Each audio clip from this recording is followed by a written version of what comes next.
Merci Seigneur Yahweh pour ce jour que tu as fait pour toi-même. Le jour que nous devons t'adorer, nous reconnaître que tu es notre Créateur, notre tout en tout, notre Alpha et Oméga. Merci Saint-Esprit pour ta fidélité, que tu es toujours là pour nous soutenir, nous nourrir avec la parole de Dieu. Merci pour cette écriture que tu nous as donnée sur ce jour de Ya, le 21 janvier 2018.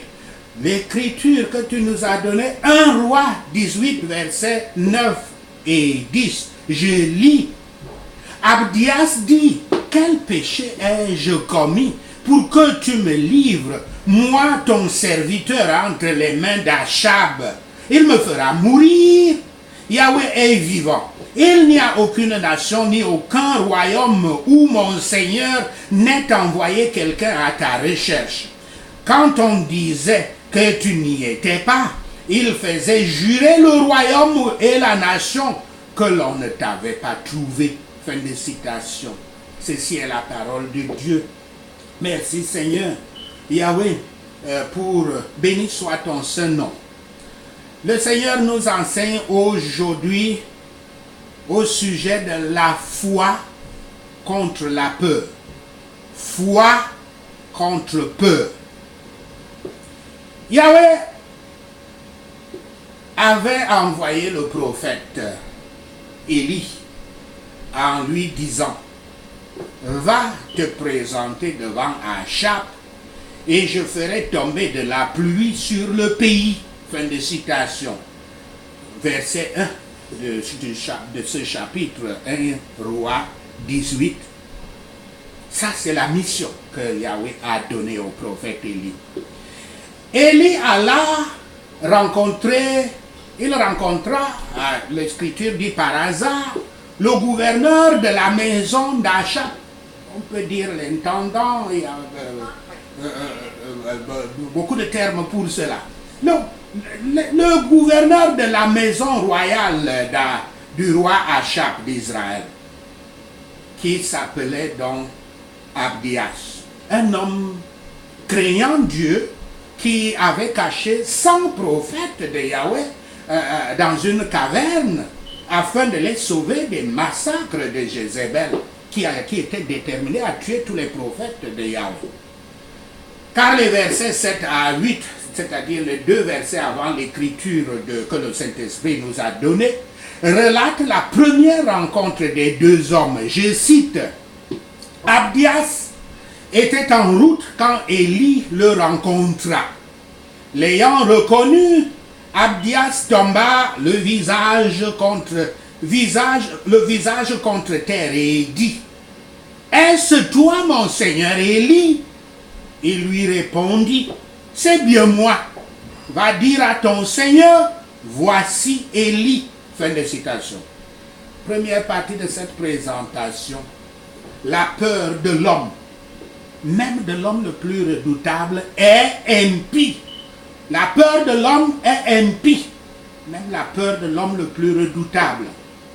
Très probablement, en tremblant comme une feuille dans le vent, Abdias répondit au prophète avec l'écriture de ce jour de Ya. Nous allons donc interpréter cette écriture.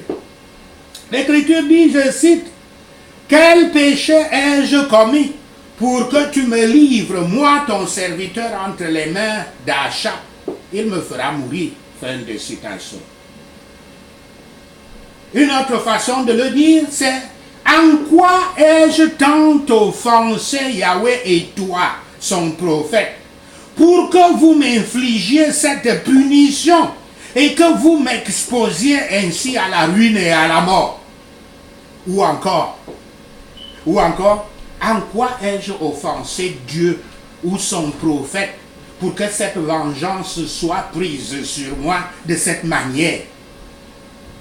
Car il avait conclu que cela serait l'effet de la mort, la ruine, la mort serait l'effet d'un tel message délivré par lui au roi Achab, le mauvais roi, le mari de la méchante Jézabel qui avait juré de tuer tous les prophètes de Yahweh, au verset 4.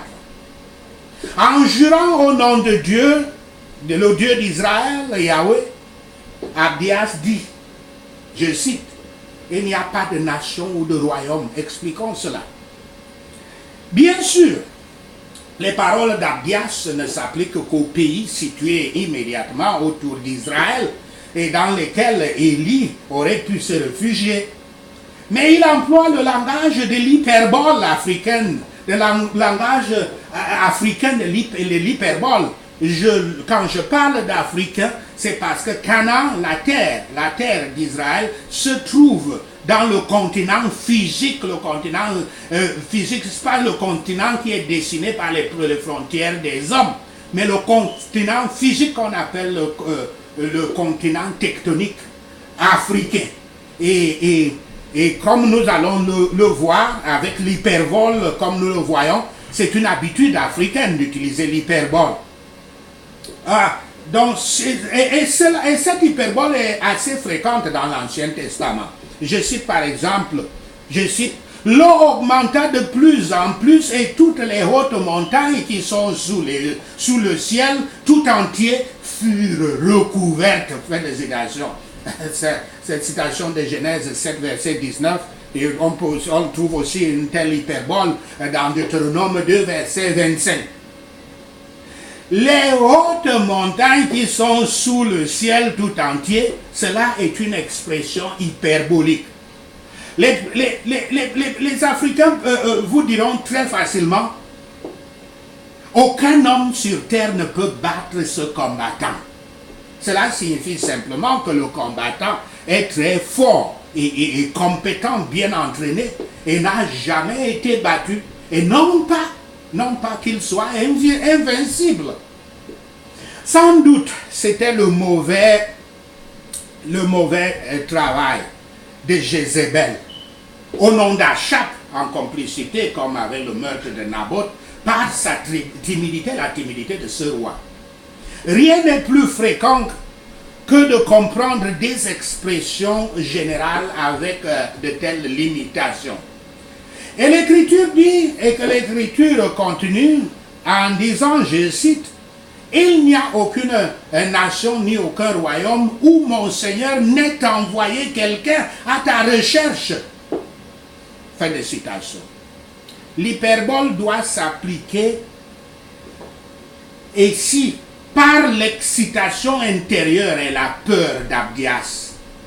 Mais les Africains utilisent également des exagérations similaires dans leurs moments les plus calmes, pas seulement quand ils sont envahis par les émotions, comme le cas d'Abdias qui est l'émotion de peur. Tout ce que l'on veut dire, c'est que toutes les cours royales voisines et accessibles avaient été contactées. Cette recherche d'Élie montre qu'Achab le considérait comme l'auteur de la sécheresse et ne le reconnaissait pas cette sécheresse comme envoyée par Yahweh. La croyance aux pouvoirs occultes et magiques a toujours occupé l'esprit de l'Africain. Et cela n'a pas échappé au roi. Et c'est ça que le roi Achab montre ici. En effet, le prophète Élie avait prononcé la malédiction de la sécheresse dans tout le pays de Canaan, qui est le nord-est africain. Et cela parce que, à cause de la méchanceté d'Achab et de sa femme Jézabel qui tuait les prophètes. L'Écriture continue en disant, quand on disait que tu n'étais pas, il faisait jurer le royaume et la nation que l'on ne t'avait pas trouvé. Fin de citation. Qu'est-ce que cela signifie? Certains commentateurs ont pensé que ceci était un acte de vengeance de la part du roi Achab. Pourtant, ce n'est pas que Achab pouvait forcer d'autres royaumes à prêter serment. Il pouvait à peine, par exemple, faire prêter serment aux grands pays, aux grands royaumes comme l'Égypte ou même la Syrie de Damas. Mais plutôt que par ses persuasions, il avait prévalu avec les chefs dans plusieurs royaumes pour le satisfaire en jurant qu'il ne savait pas que Élie fut parmi eux, ce qui n'était pas difficile à obtenir pour lui. Car Achab était un grand prince et représentait un grand intérêt parmi les rois voisins. Le roi de Tyr, du nom de Etbal, était son beau-frère. Le roi de Moab était son tributaire. Josaphat était son ami et parent. Josaphat, le roi de Juda, à qui le roi d'Édom était tributaire. Et puis il y avait les rois de Hamath et les rois de Arpad aussi. Pourtant, il y a une question ici. Comment Élie pouvait-il se cacher dans la maison de la veuve de la place appelée Serepka à Sidon? On trouve ceci dans 1 Roi 17, verset 9, où Dieu avait envoyé le prophète Élie d'aller chez une veuve à qui il ne restait qu'un morceau de farine et quelques gouttes d'huile. Et il avait fait le miracle pour multiplier l'huile. Et lui et puis la famille, la veuve et son enfant avaient survécu pendant la sécheresse. Pourquoi donc avait-il pu se cacher à Sidon? Cela pourrait facilement être soit parce que Jézabel, la Sidonienne, elle était d'origine sidonienne elle-même et de cette même ville. Ou au moins d'autres ne savaient pas particulièrement qui était Élie. Ou alors parce qu'elle avait pris tous les soins possibles pour le cacher. Sa conscience et son intérêt l'obligeant à le faire, car Élie se cachait dans sa propre ville natale. Mais alors plus certainement parce que Yahweh avait protégé Élie à cet endroit, à Serepta. Maintenant, si Abdias était vraiment un homme créant Dieu, pourquoi aurait-il si peur de l'homme? Même du timide roi Achab. Tu savais que Achab était un roi timide. Et c'est plutôt sa femme, la sorcière de sa femme Jézabel qui régnait effectivement. Car si vous savez que Yahweh est Shaddai, c'est-à-dire le Tout-Puissant, et qu'il peut vous protéger, comme il vous a d'ailleurs aidé à sauver les vies de 100 prophètes, pourquoi auriez-vous peur de l'homme?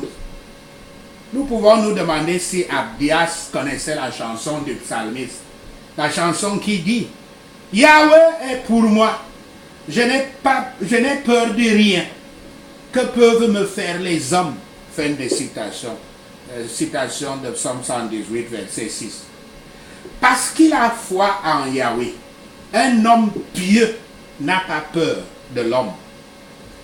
Parce qu'il a foi en Yahweh, un homme pieux, et le chrétien doit être un homme pieux, n'a pas peur de l'homme. Deuxième partie de cette présentation, que disent les Écritures à propos de la foi comparée à la peur? Hébreux 11, verset 1, décrit la foi, définit la foi comme la ferme assurance des choses qu'on espère, la démonstration de celles qu'on ne voit pas. Fin de citation. La foi est la croyance que, bien que nous ne puissions pas voir de manière tangible Yahweh, nous savons qu'il est présent et travaille dans nos vies. L'incrédulité, c'est-à-dire le fait de ne pas croire, de vivre dans le doute. L'incrédulité peut amener la peur à s'emparer de nos vies et de nos émotions. Et la peur ne peut pas exister dans le même espace que la foi. Ils sont mutuellement exclusifs. Peur et foi sont mutuellement exclusifs, comme des charges électriques qui se rejettent. La foi peut nous délivrer de la peur et de l'inquiétude, parce que la foi est le contraire de l'incroyance, le contraire de l'incrédulité. La foi ne vient pas de nous, sachons-le.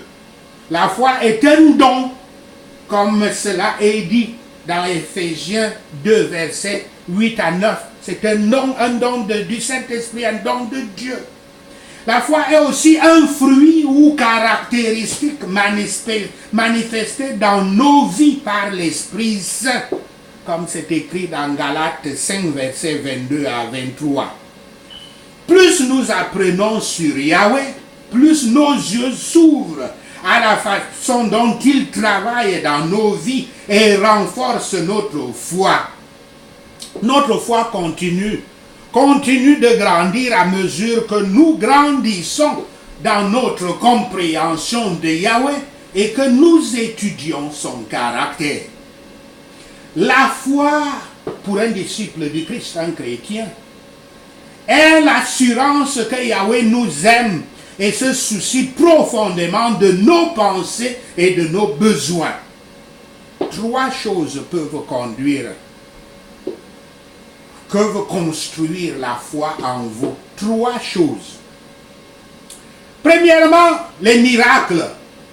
Certaines personnes, en particulier les nouveaux convertis, peuvent se faire une foi, peuvent se bâtir une foi forte après que Yahweh leur ait montré la manifestation de sa présence et de sa puissance à travers des miracles tels que la guérison ou la délivrance des situations désespérées. Moïse avait effectivement dit à l'Israélite incrédule au sujet de Yahweh, je cite, « Il est ta gloire, il est ton Dieu, c'est lui qui a fait au milieu de toi les actes grands et redoutables que tes yeux ont vus. » Fin de citation. Citation de Deutéronome 10, verset 21. Les miracles peuvent aider une âme à avoir confiance en Yahweh et à compter sur lui. Mais une telle foi peut parfois être faible et peut même s'effondrer facilement lorsque l'âme en particulier, l'une des raisons, lorsque l'âme en particulier devient trop familière avec les miracles visibles. À partir de ce moment, l'âme ne verra plus beaucoup la grandeur, la toute-puissance de Yahweh dans les miracles et la présence de Yahweh dans les miracles. Deuxièmement donc, les Écritures. Yahweh désire que notre foi grandisse. Il veut que nous apprenions à travers les Écritures à développer une foi qui vainc les peurs. Romains 10, verset 17 dit, je cite, « Ainsi la foi vient de ce qu'on entend, et ce qu'on entend vient de la parole de Dieu. » Fin de citation. L'étude de la parole de Dieu est primordiale dans la construction d'une foi forte. Pour les connaître et compter sur leur direction dans nos vies, nous devons chercher à comprendre les Écritures saintes. Le temps avec Yahweh dans la prière et dans le culte calme établit aussi une relation avec Yahweh et ouvre nos cœurs à lui, ouvre nos cœurs à Yahweh. Et pour le faire, les Écritures nous guident le mieux pour savoir donner notre temps à Yahweh dans la prière et dans le culte. C'est les Écritures qui nous enseignent cela. David, un psalmiste en qui nous pouvons tous nous identifier, a expérimenté la peur. Il a eu l'expérience de la peur. Et il avait en réponse écrit à Yahweh ceci, je cite, « Quand je suis dans la crainte, je me confie à toi. » Fin de citation. Citation de Psaume 56, verset 3. Les psaumes sont une excellente instruction pour ceux qui souhaitent apprendre à chasser leur peur avec la foi. Le psaume 119, et c'est un bon psaume qui a beaucoup de versets. Ce psaume 119 a d'excellents exemples de la façon dont David communique avec Yahweh et apprécie sa parole. Je cite, « Je te cherche de tout mon cœur, ne me laisse pas m'égarer loin de tes commandements. » Fin de citation, verset 10, psaume 119. Je cite aussi, « Je serre ta parole dans mon cœur afin de ne pas pécher contre toi. » Fin de citation, verset 11. Je cite aussi, verset 15. « Je médite tes décrets, j'ai tes sentiers sous les yeux. » Fin de citation. Citation aussi. « Ta parole est une lampe à mes pieds et une lumière sur mon sentier. » Une lumière sur mon sentier. Fin de citation, verset 105. Aujourd'hui, nous pouvons également méditer sur ces paroles pour construire notre foi. Troisième chose, les épreuves. Sans épreuve, la foi ne mûrit pas et ne se solidifie, ne se renforce pas, ne se solidifie pas. Yahweh comprend nos faiblesses et nos peurs, mais il nous demande aussi d'utiliser les épreuves comme des occasions de faire grandir notre foi. Dans les Écritures, nous voyons de nombreux exemples de personnes qui connaissent l'adversité, qui sont affrontées à l'adversité et s'appuient sur Yahweh. Chacun de nous expérimentera des situations effrayantes que Yahweh est capable de nous faire traverser, comme cela est dit dans Jean 16, verset 33 et Romains 8, verset 31 à 39.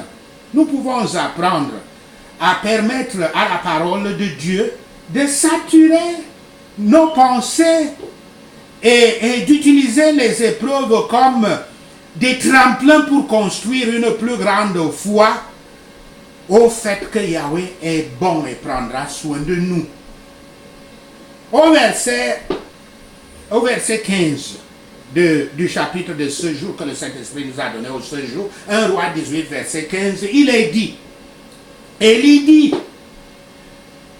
je cite, Élie dit, Yahweh le maître de l'univers dont je suis le serviteur est vivant. Aujourd'hui, je vais me présenter devant Achab. Fin de citation. Nous voyons là les paroles d'un homme de foi. Dieu lui a donné la mission de présenter Achab. Il n'a pas utilisé son intelligence humaine, ses philosophies humaines, ses calculs, sa sagesse humaine pour dire que, et ça c'est sûr, je peux me présenter devant le roi Achab, le mari d'une femme aussi sorcière, aussi méchante qui veut tuer tous les prophètes, et moi, un prophète, je vais me préparer devant Achab, il va me tuer certainement. C'est par la foi que le prophète Élie a décidé d'aller et se présenter devant. C'est ça, c'est une expression de foi, cette écriture, verset 15. Maintenant, par sa détermination, Abdias a vu la foi du prophète en Yahweh et en la parole que le Très-Haut lui avait commandée, malgré toutes les preuves que le prophète avait traversées.